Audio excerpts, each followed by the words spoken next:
Parlons d'Europe. Bonjour à tous, bienvenue dans Parlons d'Europe. Nous sommes avec Marie-Raphaëlle Minier, manager du Centre Europe Direct à Saint-Germain-en-Laye, Eddie Haït, maire de Carrières-sous-Poissy et Daniel Cornalba, maire d'Étang-la-Ville. Bonjour. Alors ensemble, nous allons revenir sur le discours de l'État de l'Union européenne prononcé par Ursula von der Leyen, la présidente de la Commission européenne, le 13 septembre dernier à Strasbourg. On va parler de la politique migratoire avec un rappel de la part d'Ursula von der Leyen d'une réforme politique migratoire qui date de 2020 et qui n'est toujours pas aboutie. Marie-Raphaëlle, que contenait le discours de la présidente de la Commission européenne sur le sujet ? Tout à fait. En fait, elle a appelé les eurodéputés et les États membres à faire aboutir une réforme assez difficile de la politique migratoire qui avait déjà été présentée en 2020 par la Commission et qui prévoyait notamment un système de solidarité entre États membres dans la prise en charge des réfugiés et un examen accéléré des demandes d'asile pour certains migrants aux frontières. La politique migratoire fait débat en Europe et en France. Quel est votre avis sur la question ? Je vais me tourner vers vous, Daniel, notamment au regard de l'actualité récente avec l'arrivée sur l'île de Lampedusa en Italie de milliers de migrants et du casse-tête de leur gestion par les autorités locales et par les pays de l'Union.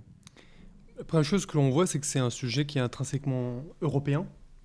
Et ce que je le souligne bien volontiers, puisque on voit bien que la présidente du Conseil italien, Giorgia Meloni, est prise un peu si ce n'est dans une impasse, mais dans un entre-deux, puisqu'elle a fait une campagne qui était d'extrême droite, puisque c'est ce qu'elle est, arguant que s'il a été élu, on verra ce qu'on verrait, c'est-à-dire qu'il n'y aurait plus du tout de réfugiés qui viendraient, qu'évidemment, elle les rejetterait, etc., qu'elle mettrait une armada en Méditerranée, etc.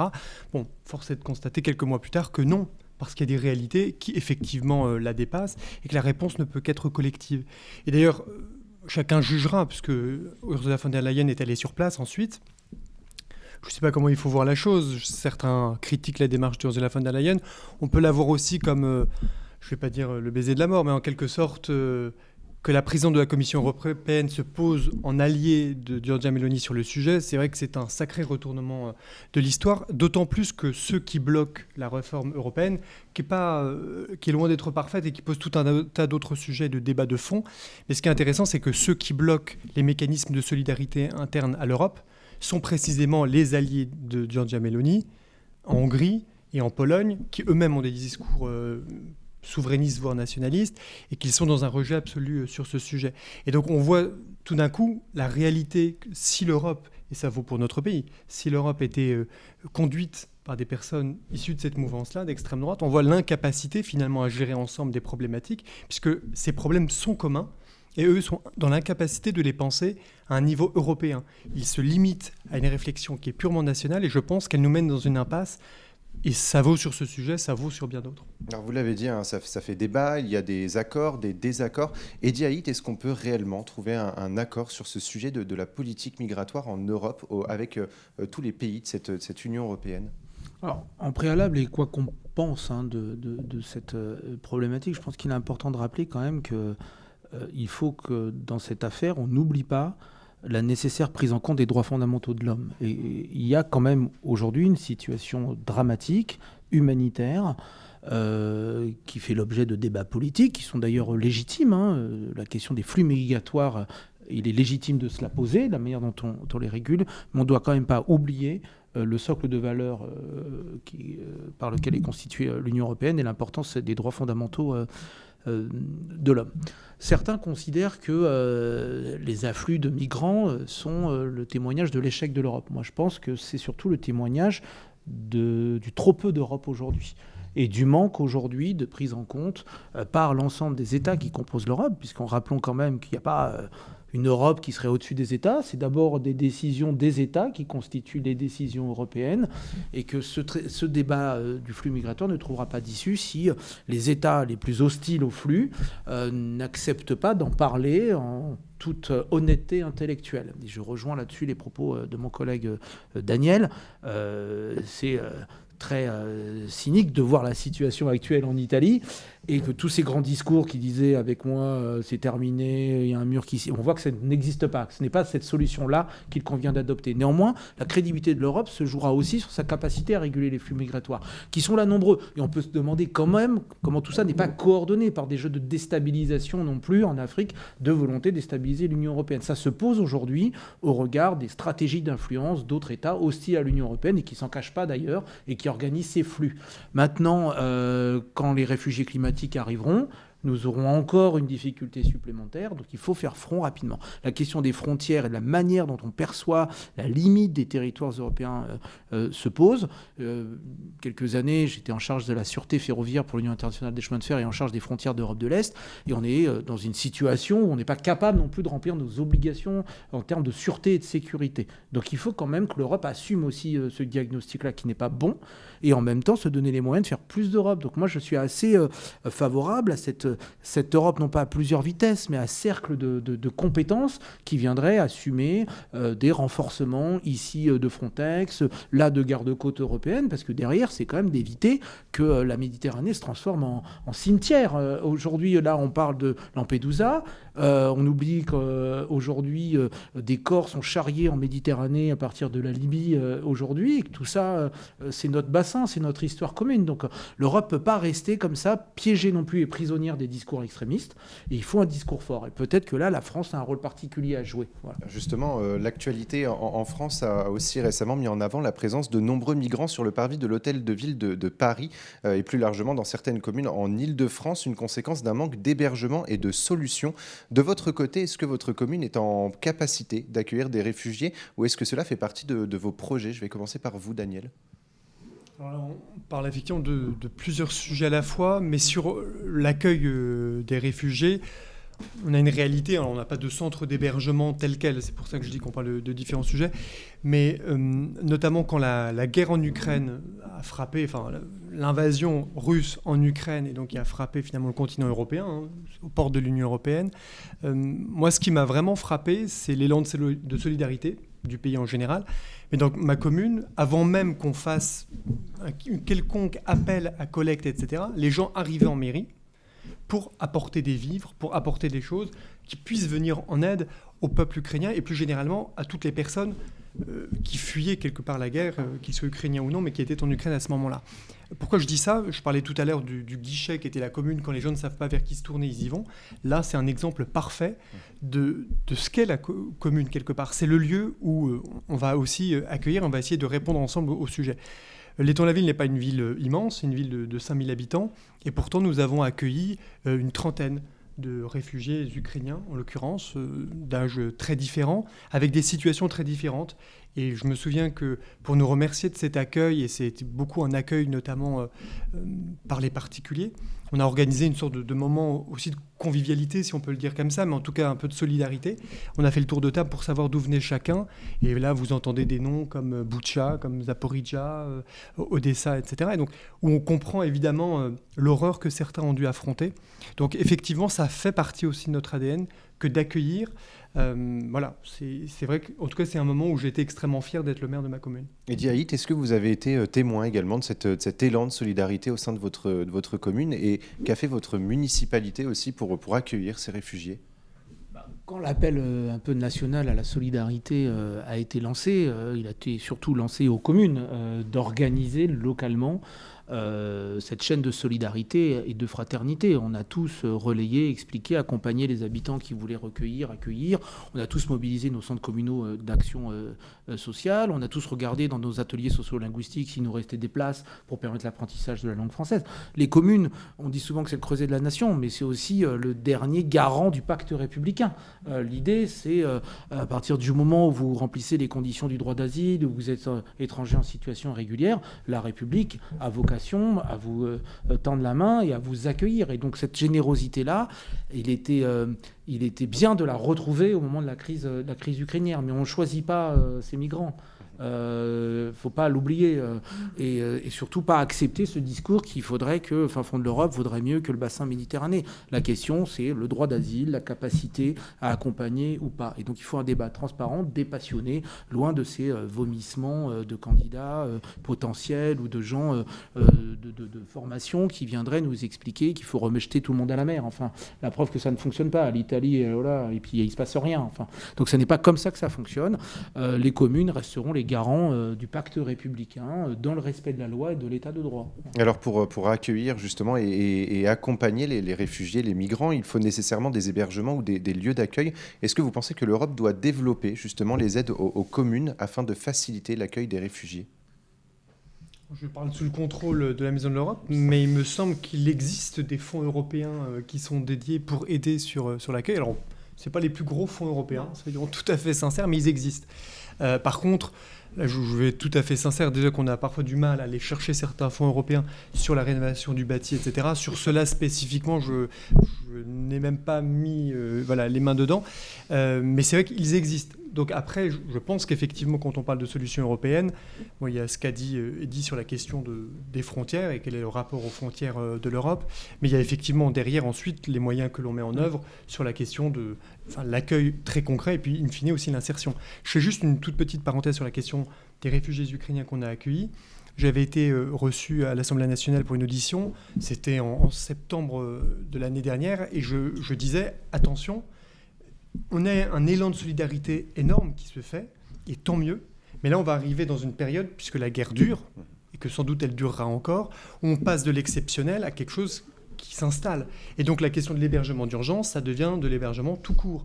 La question de l'aide à l'insertion, ça devient la question de l'emploi tout court, etc., etc. Et de ce point de vue-là, en tant que mairie, quand vous avez votre population qui a réagi avec beaucoup de générosité, je les salue, et qui dit ensuite « je ne suis plus en capacité d'accueillir, mais en même temps je ne veux pas jeter quelqu'un à la rue », c'est un vrai sujet. Et moi, je n'ai pas seul les moyens d'y faire face. Alors, Ursula von der Leyen a également évoqué cette réforme de la politique migratoire présentée en 2020, qui prévoit notamment un système de solidarité entre les États membres dans la prise en charge des réfugiés et un examen accéléré des demandes d'asile de certains migrants aux frontières. Et Diaït, est-ce que vous trouvez cela suffisant ? Je pense que l'exercice n'est pas simple pour la présidente de la Commission européenne, qu'elle devait tenir un discours cohérent. Elle se trouvait en Italie avec une première ministre hostile, enfin une présidente du Conseil italien hostile à la politique européenne sur les flux migratoires. Elle a eu le courage de dire ce qu'elle avait à dire. Je pense que ça n'est pas à court terme suffisant pour rassurer et permettre un débat sur le long terme qui permettra de trouver des solutions. Donc maintenant, il faut un temps de cette partie-là. Il ne s'agit pas de dire que voilà, chaque pays doit faire preuve de solidarité et de fraternité. C'est comment on va maintenant plus loin. Et moi, je repose la question des frontières, des moyens alloués au contrôle, parce qu'il faut donner quand même des garanties et des gages. En fait, on ne peut pas obliger les gens à partager des valeurs s'ils ont l'impression qu'au final, ces valeurs ne sont pas prises en compte dans leur intégralité. Donc, il faut envoyer quand même un message, non pas de fermeté ou de dureté, mais de responsabilité, de bonne gestion des questions des flux migratoires. Mais je vous dis, sans jamais oublier l'importance primordiale du respect des droits fondamentaux des êtres humains qui aujourd'hui connaissent quand même une détresse et qui, objet ou pas de passeurs, objet ou pas de filières mafieuses, dans tous les cas, aujourd'hui, sont des réalités humaines, en fait. Ce ne sont pas des objets, quoi. Donc il faut quand même traiter cette problématique-là de la meilleure façon possible. Alors, l'accueil des migrants, justement, fait peur parfois aux citoyens, notamment à cause des préjugés liés aux réfugiés, aux discours extrémistes et parfois même aux médias qui relaient des informations sur les migrants. Est-ce que les habitants de votre commune sont majoritairement pour l'accueil des réfugiés et surtout, est-ce que c'est un sujet qu'il faut aborder avec les citoyens de votre commune ? Alors, je vais être sincère, on n'a pas fait de sondage en temps réel, donc c'est assez difficile de s'exprimer sur sont-ils favorables. Je peux simplement vous dire l'exemple qu'on a vécu en 2022, ce que je citais, où on a eu cet élan de solidarité qui était là.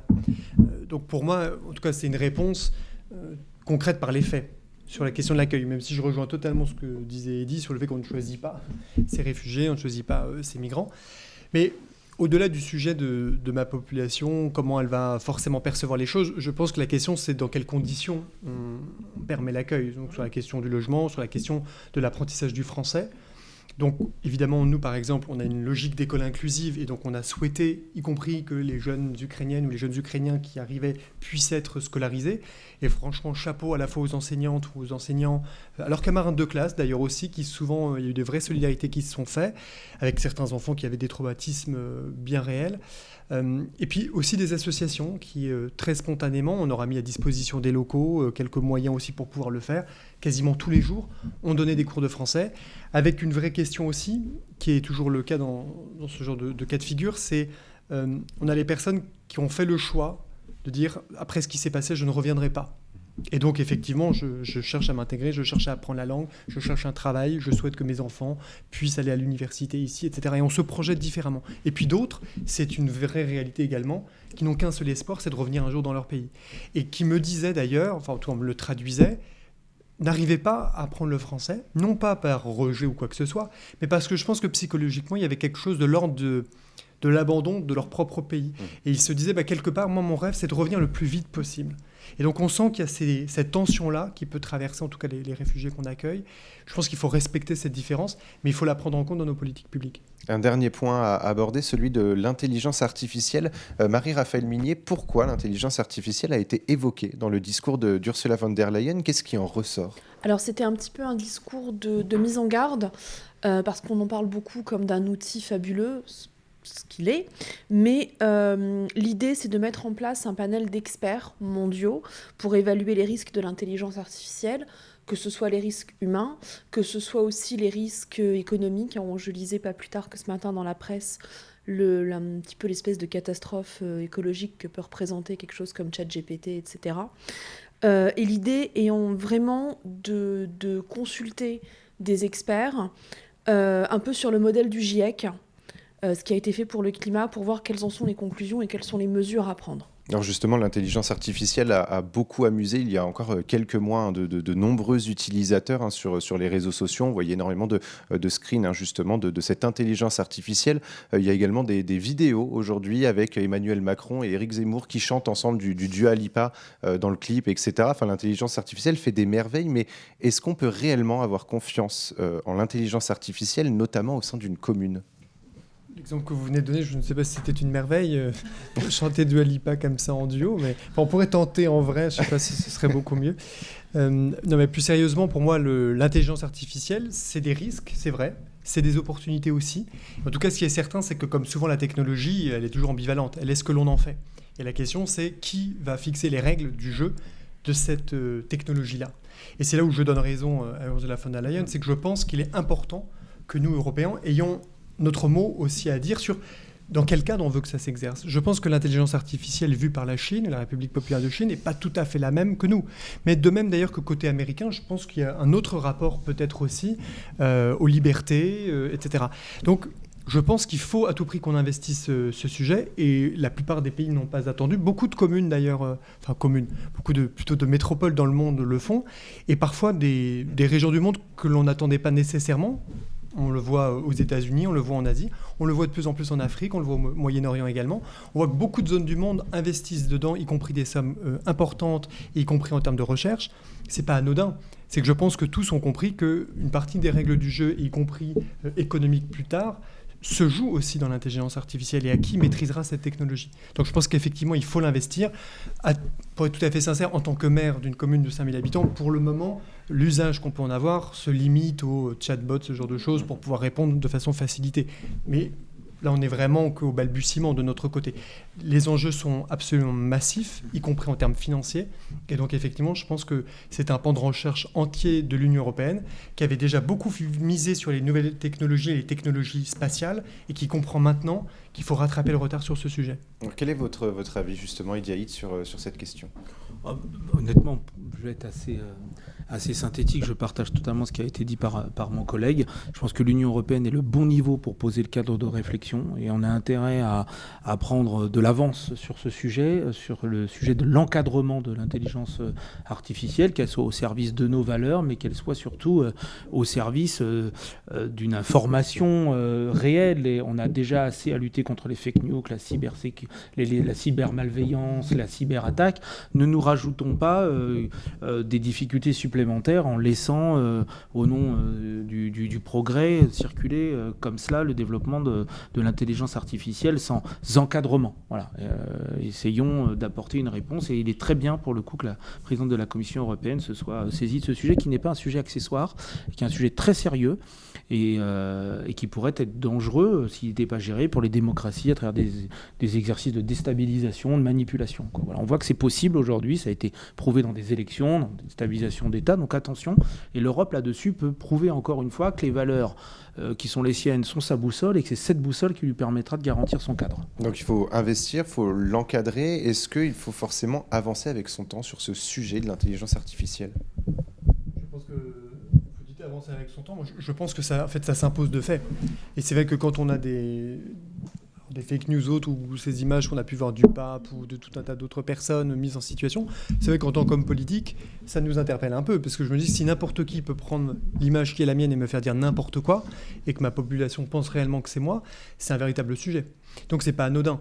Donc on peut pas juste dire on va laisser d'autres le faire, ou simplement la loi du marché. Je pense qu'effectivement, c'est tout l'honneur aussi de la puissance publique, non pas de vouloir s'immiscer dans la vie de chacun, mais simplement de baliser et de fixer les cadres, le cadre tout simplement dans lequel une technologie peut se déployer. Alors vous avez justement évoqué l'intelligence artificielle pour le chatbot au sein de votre municipalité. Dans la commune de Plaisir, dans les Yvelines, une intelligence artificielle répond notamment au téléphone. Est-ce que c'est quelque chose qui pourrait se développer au sein de votre commune ? Je me tourne vers vous, Ediaït. Moi, je cherche déjà à recruter des agents d'accueil et des agents qui ont envie de travailler dans la fonction publique, avant de mettre des boîtes d'intelligence artificielle, même si je respecte le choix de ma collègue et d'expérimenter ce dispositif. Moi, mon sujet aujourd'hui est de pouvoir mes emplois qui sont vacants d'abord, et après, je verrai si je développe l'intelligence artificielle. Mais déjà, avoir une bonne intelligence humaine au service du service public, ça m'irait bien. Il y a cette idée que l'intelligence artificielle ne doit pas non plus remplacer l'humain ? Oui, non, mais ce que je veux dire, si c'est pour gérer des questionnements premières, questions fréquemment posées, tout ça, enfin, je veux dire, mais c'est pas le niveau aujourd'hui de ce que j'attends, moi, d'un accueil en mairie ou d'un service public. Aujourd'hui, j'ai besoin de cadres, j'ai besoin d'agents impliqués, qui ont la notion du service public, j'ai besoin d'administrés qui perçoivent la notion du service public et de son coût. Et ça, de l'intelligence artificielle, pour vous faire une dissertation, elle fera jamais ressentir ça à un usager, quoi. Voilà. Je précise juste une toute petite chose là-dessus, parce que je comprends totalement l'aspect humain. Pour moi, quand on est la taille de commune qui est la mienne, moi je dis souvent avec fierté qu'on est une commune à taille humaine, une taille de proximité. Moi je peux comprendre que quand on est dans une ville plus grande, qu'on est assailli par les demandes, il y a une forme d'anonymat qui se développe et que finalement on peut avoir des réponses automatisées.